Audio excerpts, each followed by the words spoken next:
राजस्थान में बुधवार को उठे एक राजनीतिक विवाद ने ऐसा असर दिखाया कि कांग्रेस के भीतर की एक बदली तस्वीर नजर आने लगी।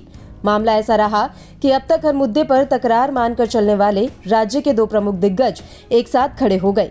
ये कुछ ऐसा था कि हम आपस में भले तकरार करें, लेकिन अगर किसी बाहरी ने चोट पहुंचाने की कोशिश की तो मिलकर मुकाबला करेंगे। ये तस्वीर बनती दिखी राजस्थान के सीएम अशोक गहलोत और कांग्रेस नेता सचिन पायलट के बीच।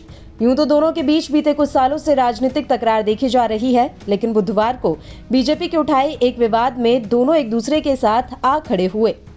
हुआ कुछ यूं कि राजस्थान के मुख्यमंत्री अशोक गहलोत ने बुधवार को बीजेपी पर पूर्व कांग्रेस नेता दिवंगत राजेश पायलट का अपमान करने का आरोप लगाया।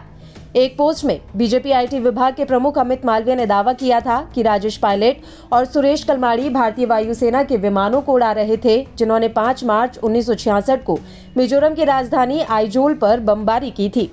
बस बीजेपी के इसी बयान पर अशोक गहलोत सचिन पायलट और राजेश पायलट के समर्थन में आकर खड़े हो गए।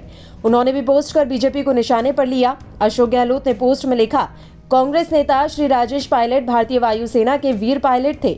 उनका अपमान करके बीजेपी भारतीय वायुसेना के बलिदान का अपमान कर रही है। इसकी पूरे देश को निंदा करनी चाहिए।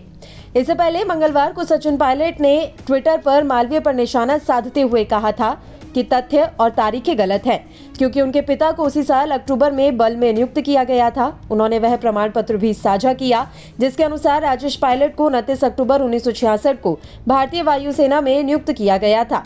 एक्स पर एक पोस्ट में गहलोत ने कहा कि राजेश पायलट भारतीय वायुसेना के एक बहादुर पायलट थे। मुख्यमंत्री और वरिष्ठ कांग्रेस नेता ने कहा कि उनका अपमान करके बीजेपी भारतीय वायुसेना के बलिदान का अपमान कर रही है। पूरे देश को इसकी निंदा करनी चाहिए। वहीं गहलोत की ओर से पायलट के समर्थन में आने और उनके पक्ष में बीजेपी को घेरने की वजह से बीजेपी के आरोप हल्के पड़ गए और गहलोत पायलट के संबंधों में फीकी पड़ी तलखी चर्चा का विषय बन गई। अब राज्य में इसे नए समीकरण और आने वाले विधानसभा चुनावों से पहले मजबूत आधार बनाए जाने के तौर पर देखा जा रहा है। साथ ही ये भी कयास लगाए जा रहे हैं कि क्या गहलोत और पायलट के बीच की दूरियां कम हो गई हैं।